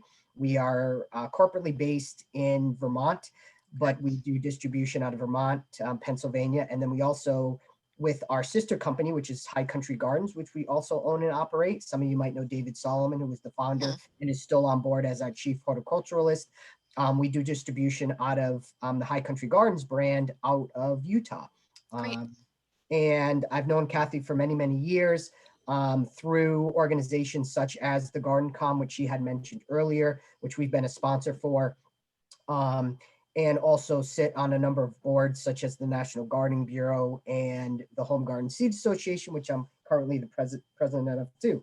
So Kathy invited me on today to, I believe, talk about seeds, which is always great. I love talking about seed and specifically, you know, what's happening in the industry, given the pandemic and so on. And more than happy to answer any questions and so on, or speak directly to. I know one of the questions Kathy had posed was, is there a seed shortage, or will there be a seed shortage, or what's going on? And more than happy to speak to that, because I'm sure some of you, especially, although being in the Northeast, as Maureen mentioned, I'm not starting seed just yet, but all the catalogs, our favorite seed catalogs are coming in the mail. They have been for a couple of months now. And I'm sure you're noticing as you go potentially to their websites, they're not taking orders, or they're delaying taking orders, or things are already showing out of stock. And I'm confident in saying there isn't going to be a seed shortage, but my advice to all gardeners, whether you're a master gardener or novice, is if you do have a favorite seed company that you buy from,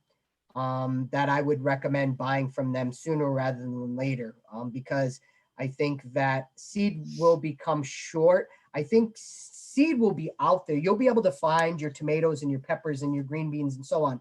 But will it be the variety that you've been searching for, that special one that you've been eyeing for the next, you know, the last 6 months? I just think that, you know, that could be a little bit challenging the further you go into the year. I believe we welcomed about 18 to 20 million new gardeners to our hobby over the last 8 to 12 months, you know, with the pandemic, the stay at home. Yeah, it's been awesome. It's been exciting.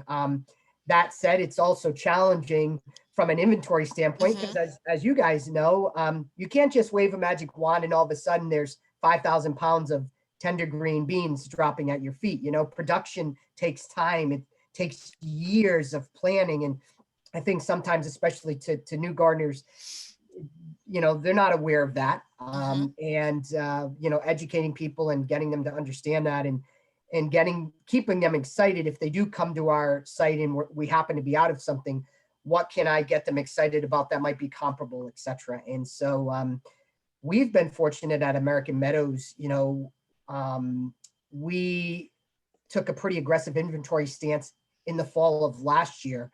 And so we really beefed up our inventory. So we've been fortunate where I don't expect us to have any issues. Now, again, our specialty is more on the flower side of the business, but, you know, you guys are seeing companies like Baker Creek or Johnny's, you know, only taking orders once a week or twice a week. And I wish I could say that's going to change, but the surge in the demand has been so great that I think I would suggest, you know, people plan a little bit ahead, and maybe you don't have your garden totally planned out, like you were saying before, Kathy, where you might have it sketched out or whatever, but, you know, try to do your seed planning maybe first in the process, and you could worry about the, you know, your spacing and the structure of your garden and the layout of your garden maybe second, you know, because I don't think that the demand is going to lessen anytime soon. We've actually seen the demand has actually built. Wow. As we've gone, you know, even with, you know, vaccines coming out, and, you know, we're somewhat getting back to some sense of normalcy in some areas, the demand has not gone away at all, like zero. And it's exciting, but again, it's what's causing some of those strains to the inventory, inventory cycles for companies. So Yeah, so the increase in the number of gardeners is fantastic. And there was that supply demand pressure last spring that kind of caught everybody off guard. And of course, a lot of people are like you ramping up their inventory for this year with the expectation that all of them will try again. So I do encourage, there were some newbie gardeners that I ran into that were disappointed, or, they got a little late in the game. But, gardening is all about experimentation, and it's the experience. So maybe you only got a couple tomatoes from that plant and not the huge crop that you were expecting. But try again, try a different variety. Ask what your maybe community garden neighbor, if their tomato is looking like it's gangbusters, what did they do different? Maybe it's a different variety, maybe they fertilize with something. So ask around, learn from your local gardeners. Absolutely, Kathy. And I couldn't agree more as far as I think, speaking to novice gardeners, and especially if I am talking vegetables, it's okay to kill a plant. Stay positive. It's going to happen. It's not the end of the world. Again, you buy a packet of tomato seed or peppers or basil or whatever, and you get a lot of seed.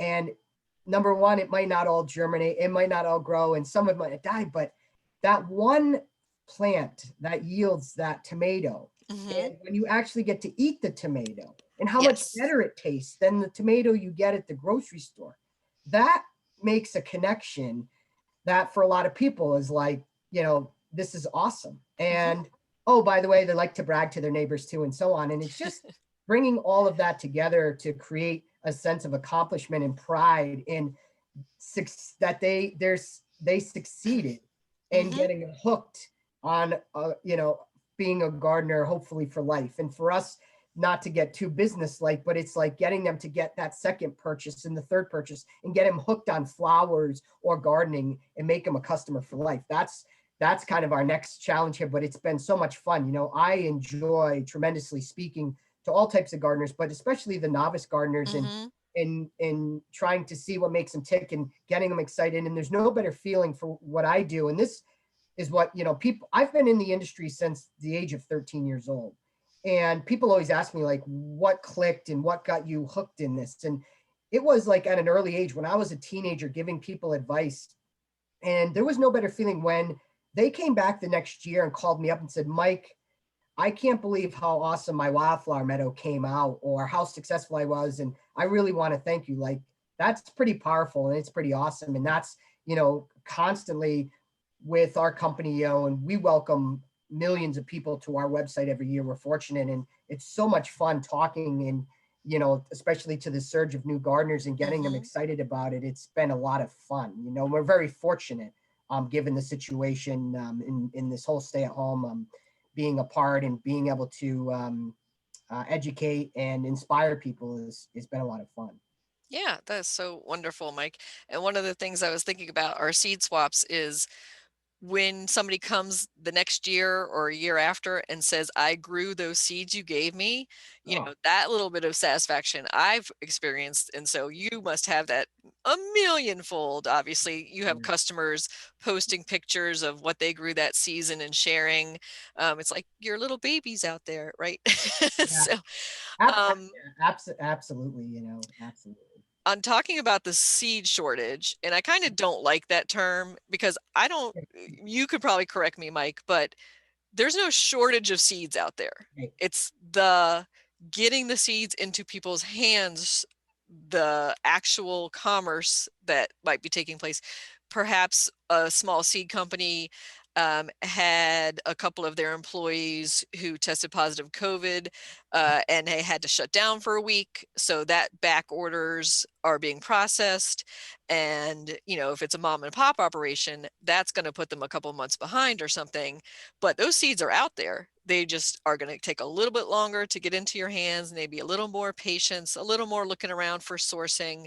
I did a little bit of research this morning, and you had mentioned Baker Creek and Johnny as two of the ones who've kind of stopped accepting orders. But a lot of the small companies, small seed companies, are still on top of it or on time, and they might sell out of a variety of this or variety of that, but you're still going to have plenty of seed out there. But one thing I wanted to mention is if you're on the retail side of things, so I'm not mail ordering my seed per se, but maybe I'm going to my local Ace or True Value or somewhere else, and there's some racks of seeds. Those are going fast. Yeah. Yeah, exactly, Kathy. And I think it kind of somewhat one feeds off the other where, and again, getting back to that term seed shortage for that, which I don't really like either, but it does, I think, create I don't know, this sense of fear per se, where let's say I had a company I'd been dealing with that I really like, and I went and they did post that they were out or things were running out. I get nervous. I can't get it there. So then, from a convenience standpoint, I then run to my local big box or my Ace and I get a few packets there. And then all of a sudden it's creating, somewhat of a shortage there, or, or the perception that, hey, look at my, these are running low. And I think it kind of feeds off one another. And again, the seed is out there.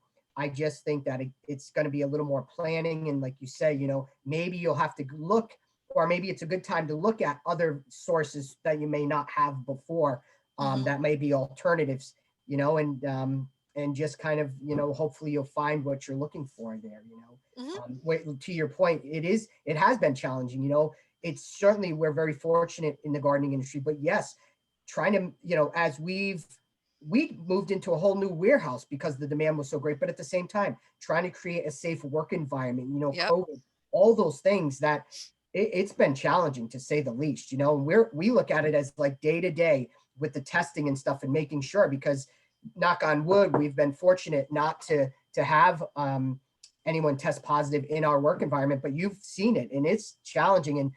And we are talking about it as an industry almost on a daily, weekly basis, checking in with each other and seeing how we're dealing with it and stuff. And it's not easy, that's for sure. And then there's the seed packets themselves need to be printed right in advance. And so if your printer is backed up on their jobs, that could be a supply chain. And then there's, and I almost hate to bring this subject up, Mike, USPS, the US Postal System had a bit of a fiasco, I'm going to say, last fall, winter. I just got a Christmas card yesterday that was mailed December 5th. So there is that backup as well, but it looks like they are getting caught up and thankfully back to normal. So you should be getting most of your mail pretty much on time, and seeds, if it's a day or a couple of days late, that's usually okay. But what have you or some of your fellow seed companies been experiences as far as that goes? Yeah, certainly. Again, knock on wood, we haven't seen too much in the way of delays with our ordering, but know that we have had companies, depending on where you are in the country, you're seeing significant delays or just, differences in transit times that you may normally used to from companies that you order from. So to your point, Kathy, is just a little more planning and being patient. The seed isn't going to go bad in transit, and it might take an extra day or even an extra week. Just think about that, when you are getting ready to place your orders, and plan accordingly with that, because unfortunately, we are still seeing some, especially on the USPS side of things. But just again, I'd like to think most seed companies are trying their best to process and get things out as quick as we can, but just plan on that. It might be a little bit different, and there might be a potential delay there. So Mike, on a happier topic, your best sellers, like what are the things that people are demanding more maybe this past year? Maybe it was a COVID effect, or things that you're like, why aren't people buying this? This is the greatest plant on earth. Well, certainly for us, and this won't be surprising to you, Kathy, or the panel here, but we continue to see, and again, with our specialty being more on the flower side, we continue to see massive surges in the awareness around pollinators and pollinator habitat, and natives and native habitat. Those two, and this has been out there, this isn't new, but we just continue. I truly believe, even with novice gardeners, more and more people who are contacting us who maybe have read an article in your magazine or something about natives or the decline in certain pollinators or whatnot, and they want to do something to help. Yeah. and they may have never gardened before. They may have a very small space. And I think more so than ever, they're in tune, not only with that, but also when you think about vegetables in garden, it's like they want to know where their food's coming from. They have been to the grocery store. They've heard about, um, the chemicals or what's going into the production of things. And more so than ever, there's an awareness around what's happening with the environment in general, more so that I've ever seen. And that's exciting. But people want to know, and like, hey, Mike, I want to grow my first tomato ever, because what I've been getting at the grocery store just doesn't taste good anymore. Or, they may have read an article about something, negatively about it. And so certainly the thread of natives and pollinators has been big for us. And then also, just growing your own vegetables for the first time it's been big. And companies, you're seeing it in our industry, companies like Burpee, who's been around for over 140 years, sold more seed than they ever have in their history last year. That's pretty telling. Wow. Yeah. And there's a convergence of different trends too. There's foodies. Yep. And then there's self-care. Absolutely. And health, and then the environmental interest. So it's like all of these are converging at once. And guess what they have in common? Gardening. What? Exactly. And growing your own, Yeah. and control. So you get to have control over that process. As Maureen said, what type of fertilizer you use, what type of soil you're using. So if you are concerned about that. But yeah, it's great to hear about the popularity in pollinator plants and the growing awareness of pollinator gardens. And whether you're a food gardener or an ornamental gardener, or you're both, I would think that you would obviously want to be supplementing with more flowers, as many as you can get out there to support the pollinators. So like we talked about before, you're going to have a row of marigolds maybe around your tomatoes, or you might have some other hanging baskets near some containers of lettuce or something else, just to have that supplemental out there for your local pollinator population. And American Meadows, you do custom mixes, correct, for different regions? Yep. Yep, we do. We have a full suite of regional mixtures. We call them like a traditional, the pollinator, and the native. And we've broken the country out into 6 different regions. And but above and beyond that, we do custom blends for customers all the time as well too. We offer over 300 individual species as well too. Predominantly, we sell things in bulk, and when I say bulk, it's about a quarter pound or more. So again, when you talk about seed swaps and stuff, it's not unusual that we'll have people who might buy a quarter pound of Asclepias seed, knowing that it's a bit more than they need, but they're going to share it with neighbor X, neighbor Y, neighbor Z, or I'm going to share it in a seed swap, because it's economically, it's a much better value than buying a packet per se.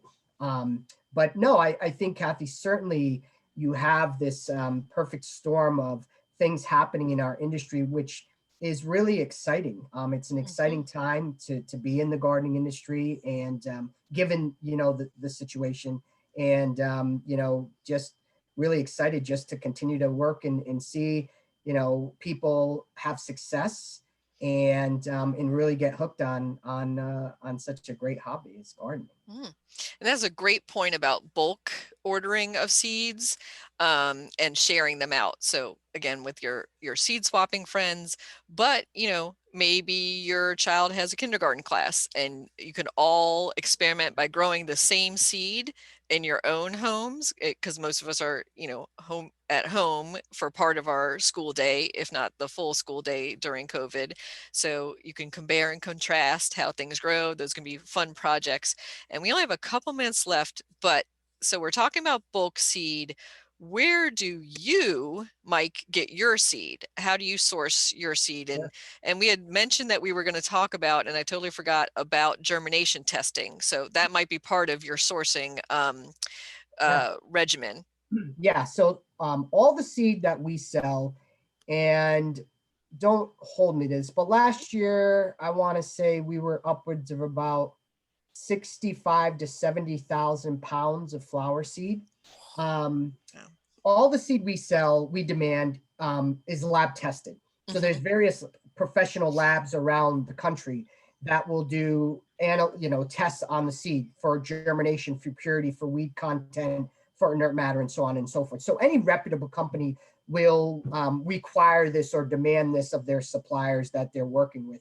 We source from all parts of the country. As big as we are, we really couldn't be we really couldn't source from one specific region, just because you wouldn't be able to grow that at the volume that we sell. So we have a network of growers and suppliers all around the country, depending on the flower and the variety and so on and so forth. And so, but it takes a lot of time because, you have various different types of growing climates and so on, and making sure that varieties are staying true to the growing climates and those things. So there's a lot more. And again, don't want to bog you down with the science that goes into it, but there is a lot of work on that side of it.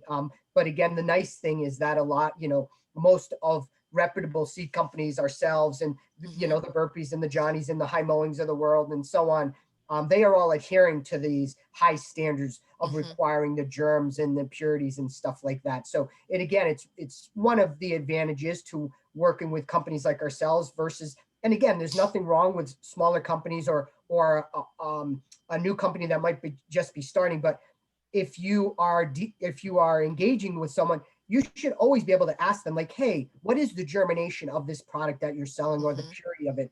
And if they balk at that, or they don't have direct answers, that would be somewhat of a red flag. But most of the time you're not dealing with that, because again, the company that you're probably buying from has that information. But it is required. And again, it's I enjoy that. It's fun seeing the various germination rates, and also seeing how long seeds can stay viable for. So normally what would happen is, if we have some seed in our warehouse that let's say it's 8 months or 9 months old, we may send it out to get retested, to make sure the germination rate is still acceptable. Has it gone down, and so on and so forth. And fortunately, flower varieties tend not to, their germination rates aren't as susceptible as certain vegetables and so on are, which is nice. But we are always demanding the highest quality seed possible from our suppliers and our producers. And so that's basically, for 30 plus years that we've been around, we've always hung our hat on that. So it's very important to us, because again, when someone buys our seed and plants it, we want them to be successful. That's great to know, Mike. I have like 1,000 more questions. Like, I want to know about your seed storage, all these different things. And, but we are out of time, actually. However, I think we'll continue this conversation maybe offline and follow up with some articles and things about seed sourcing and stuff. And I'm going to let you share your URL, how customers can find you, Mike. Sure. AmericanMeadows.com is our URL for our website. Anyone who has if you have any follow-up questions that you want to send directly to me, my email is very simple. It's mike@AmericanMeadows.com. And you can follow me personally at Mike_the_Seedman on Instagram, and Mike the Seedman on Facebook as well too. And Mike, do you have your book handy that you can hold up? Of course. So if you were interested in the pollinator gardens, like Mike had referred to, he has written a recent book on meadow gardening. One here. One moment here. It's a really good book. I recommend it. Thank you, Maureen. Yes. And if you want to give one away, Kathy, as a prize, feel free, and I'd be more than happy to send it out and autograph it. But here it is here. Yay. So Mini Meadows. And what I love about the book is it does talk about, most of us, like Maureen and I, are in urban or small suburban lots.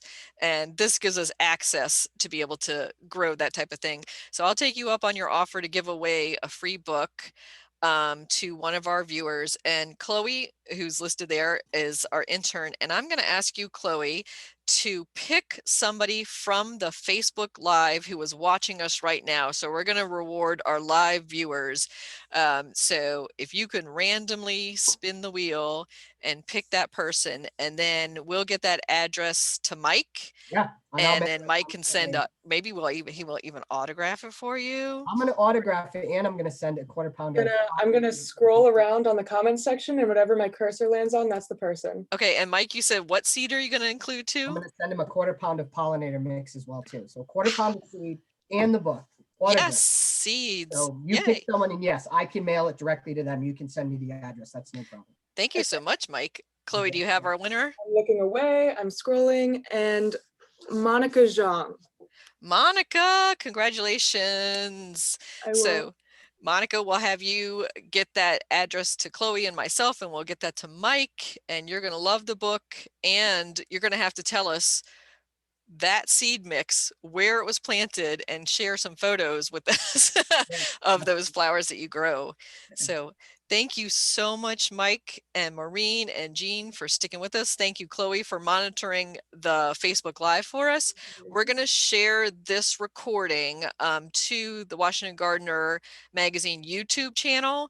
So it'll sit up there on YouTube. On Facebook, we'll leave it there. I think people can rewatch it through the Facebook interface as well, but we'll have it up on our YouTube page. So those people who are watching this as a recording, if you want to follow up and put comments under the YouTube, I'll be checking that as well. So if you have follow-up comments, I have everybody's email who's on our talk today and our earlier guests who joined us as well. So if you're looking to reach out or contact them about their seed swaps or their events, or you're looking to contact the seed library that we mentioned before, I can get you in contact with all of them. You can just comment under the YouTube recording when it's up. And thank you so much again, everybody, for joining us.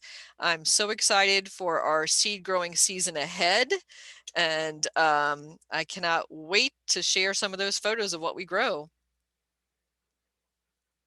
Thank you, everybody.